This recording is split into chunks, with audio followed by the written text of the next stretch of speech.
പാർട്ടിക്ക് രണ്ടാമതൊന്നും ആലോചിച്ച് നിർത്തേണ്ടാത്ത ഇടങ്ങൾ അല്ലെങ്കിൽ ഒരു സ്ഥാനാർത്ഥിയുടെ ഒരു പേരോ അല്ലെങ്കിൽ മറ്റൊന്നും ഉയർന്നു വരാതെ ഈ CR മഹേഷിനെ തന്നെ ഇപ്പോൾ ഇത്തവണയും കരുനാഗപ്പള്ളി മത്സരിപ്പിക്കുന്നു എന്ന് പാർട്ടി താങ്കളോട് പറയുമ്പോൾ അത് പാർട്ടി ഏൽപ്പിക്കുന്ന ആ ഒരു ഉത്തരവാദിത്തം, പാർട്ടിക്ക് താങ്കളോടുള്ള ആ ഒരു വിശ്വാസം, അതൊക്കെയല്ലേ? അതെ, അങ്ങനെ പാർട്ടിയോടും മുന്നണിയോടും മുന്നണിയിലെ പ്രവർത്തകരോടും നന്ദി രേഖപ്പെടുത്തുകയാണ്. തീർച്ചയായിട്ടും അങ്ങനെ നിൽക്കുമ്പോൾ തന്നെയാണ് ഈ അടുത്തിടയിൽ ഉണ്ടായിരുന്ന ചില പ്രശ്നങ്ങൾ. താങ്കളുടെ ചില ബുദ്ധിമുട്ടുകൾ മൂലം പാർട്ടിയിൽ നിന്ന് BJP-യിലേക്ക് പോകേണ്ടി വന്നു എന്നൊരു നേതാവ്, വർഷങ്ങളായി പാർട്ടിയുടെ പാരമ്പര്യമുള്ള ഒരു നേതാവ് പറഞ്ഞങ്ങനെ BJP-യിലേക്ക് പോകുന്നു. അതൊക്കെ വിഷമമുണ്ടാക്കിയോ? അല്ല, അത് ഈ ഇപ്പോഴത്തെ ഒരു കാലം എന്ന് പറയുന്നത്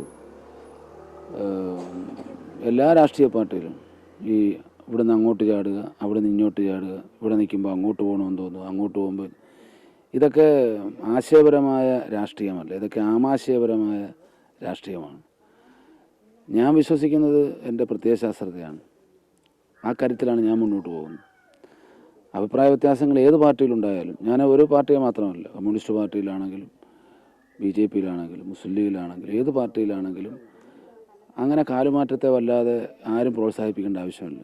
അതിന് വരുന്നൊരു കുഴപ്പം, പൊതുജനം പിന്നെ രാഷ്ട്രീയക്കാരെ വിശ്വസിക്കാതാവും. രാഷ്ട്രീയത്തിലെ മൂല്യമാണ് നഷ്ടപ്പെടുന്നത്. നിങ്ങളൊരു മാധ്യമ പ്രവർത്തനമാണ്. ഇതുപോലെ അങ്ങോട്ടും ഇങ്ങോട്ടും കൂറുമാറ്റവും കാലുമാറ്റവും ഇന്ത്യയിൽ ഇതിനു മുമ്പുണ്ടായിട്ടുണ്ടോ? ഭാരതത്തിലെ, കേരളത്തിലെ രാഷ്ട്രീയ സംസ്കാരം അതൊരു വലിയ സംസ്കാരമാണ്. നമ്മുടെ നാടിനെ വളർത്തിയത് രാഷ്ട്രീയം തന്നെയാണ്. ജനാധിപത്യ രാജ്യമാണ്. അവിടെ രാഷ്ട്രീയത്തിന് വലിയ പ്രസക്തിയുണ്ട്. ഇത് ഉടുപ്പ് മാറുന്നത് പോലെ 50 വർഷം എൻ്റെ പാർട്ടിയാണ് ഏറ്റവും വലിയ പാർട്ടി എന്ന് പ്രസംഗിച്ച് നടന്നിട്ട് ഒരു നിമിഷം എല്ലാം വിട്ടെറിഞ്ഞിട്ട് വേറൊരു പാർട്ടിയിൽ നിൽക്കാം, അകന്ന് നിൽക്കാം. ഞാൻ കുറേ കാലം മാറി നിന്ന ആളാണ്, പൊതുരാഷ്ട്രീയത്തിൽ നിന്ന് മാറി നിന്ന ആളാണ്. നാട്ടിൽ മറ്റ് സാംസ്കാരിക പ്രവർത്തനങ്ങളുമായി 1.5 വർഷം നിന്നാണ്. അപ്പോൾ അത് പിണക്കമുണ്ടെങ്കിൽ, പരിഭവമുണ്ടെങ്കിൽ നമുക്ക് അകന്ന് നിൽക്കാം, ഉൾവലിയാം, മാറി നിൽക്കാം.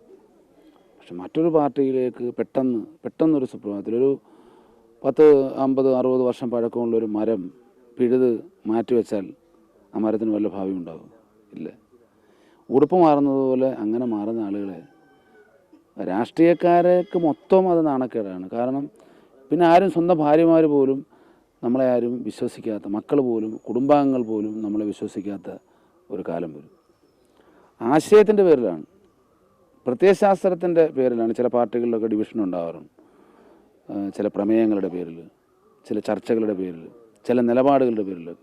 അങ്ങനെയൊക്കെ ഒരു മാറ്റമാണ് ഉണ്ടാകുന്നതെങ്കിൽ അത് ആദർശപരമാണ്. ഇത് ആമാശയപരമാണ്.